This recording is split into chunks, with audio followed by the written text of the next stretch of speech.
Okay, welcome to the deep dive. Good to be digging into this batch. Yeah, we've got a stack of sources in front of us today. Articles, touching on market moves, geopolitical stuff, specific project news, even long-term institutional views. And they all seem to cluster around one day, right? Yeah. The June 13th, 2025, based on the headlines. Exactly.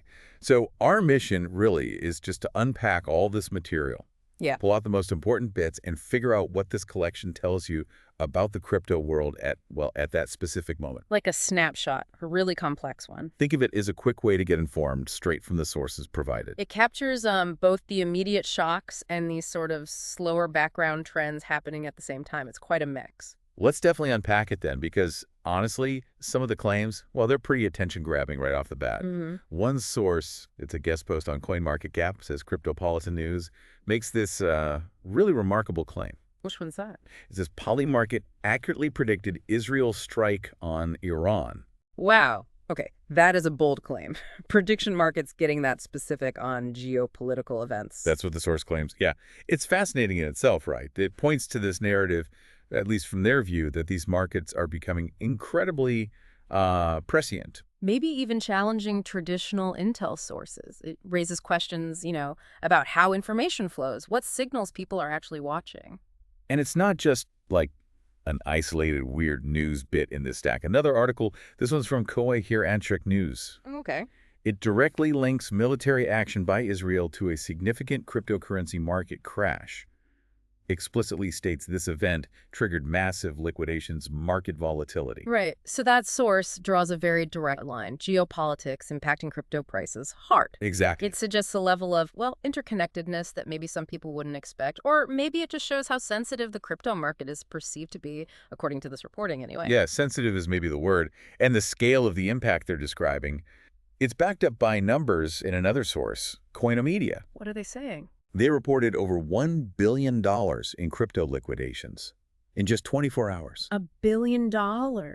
And get this, $943 million of that was from longs. Oof. So people betting on prices going up got wiped out. Basically, yeah. Yeah. Well, if anyone listening who isn't deep in trading, liquidations are when, your leveraged bet gets forced sold because the price dropped too much. It's pretty brutal. $1 billion.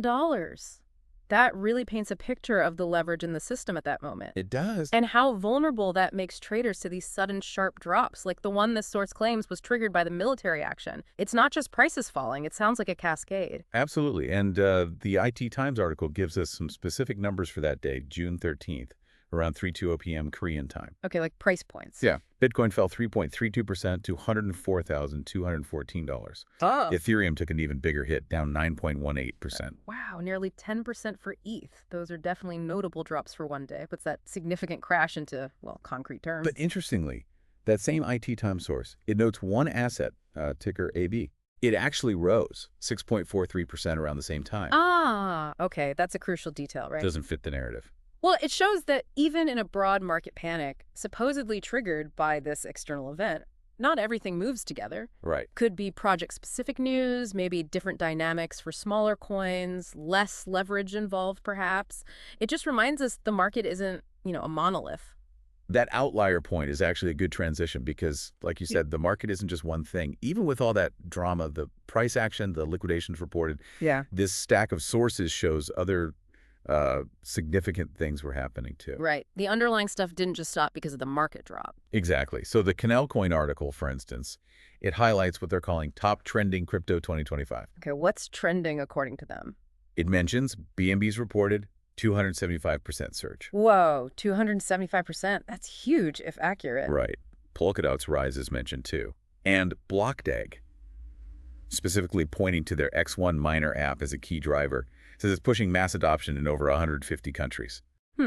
So those points show where some project-specific momentum might be, separate from the macro picture. Yeah. That BNB number, if it's real, suggests some serious positive feeling around that ecosystem. And BlackRock focusing on mobile mining, accessibility, that's a different growth strategy altogether, right? Yeah. Targeting a totally different crowd than, say, big institutions. And speaking of institutions, it wasn't just projects making moves. We have news on traditional finance players, too. Show, yeah. Bitcoin Systemi EN. They report news from Japan. A Japan-based company officially joined others in buying Bitcoin. Ah, okay. Adding it to their balance sheet. Seems so. And it follows intentions they'd apparently announced back in February. See, that's important context. It suggests a deliberate long-term plan, not just jumping in and out. Right. It's a different kind of market participation than the, leveraged trading getting liquidated. It points to ongoing belief in Bitcoin fundamentally, even after a big dip. And taking that institutional angle even further, its Bitcoin World mentions BlackRock. The giant. What about them?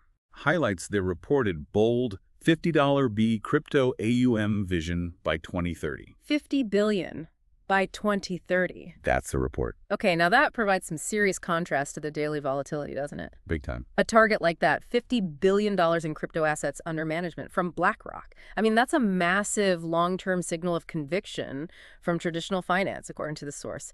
It sort of frames all the short-term swings we discussed within this much bigger, more ambitious vision for crypto's future role. Okay, so let's pull back then. Looking across this whole stack of articles from June 13th, 2025, what picture emerges for you? What does it tell you about crypto on that day? It really paints a picture of a market being pulled in multiple directions at once. So? Well, on one hand, it seems super sensitive to global events. You've got sources claiming this direct link, geopolitical action, market crash, massive liquidations. That vulnerability is clear in the reporting. But then, on the other hand, the stack also shows this underlying resilience, this forward momentum, right?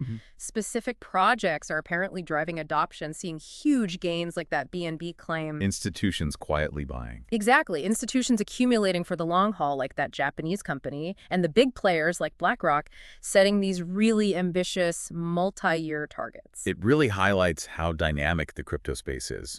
And sometimes, contradictory. Totally. It's vulnerable to shocks, sure, these external events.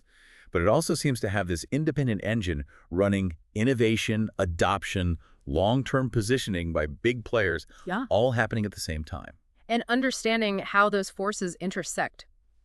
Global politics, these prediction markets, project growth, institutional strategy that seems key to navigating it all. Absolutely. It's not just about watching the price ticker. Not at all. It's about understanding this complex web of claimed influences, from, events happening miles away to quiet balance sheet decisions and these huge decade-long plans. Well, it's been a really fascinating deep dive into this specific day's news just based on the sources you provided. Agreed. We covered the claims about prediction markets, supposedly anticipating major events, the reported shockwave from geopolitical action allegedly causing that billion-dollar liquidation event, price drops. But also the other side. Yeah, but also that ongoing growth in specific projects and these continued significant institutional steps towards adoption and those ambitious long-term targets. It definitely gives us a lot to chew on, especially regarding the market's relationship with the wider world and its own internal drivers. It does. And it leaves us, and you listening, with a thought to consider, based only on what these specific articles claim.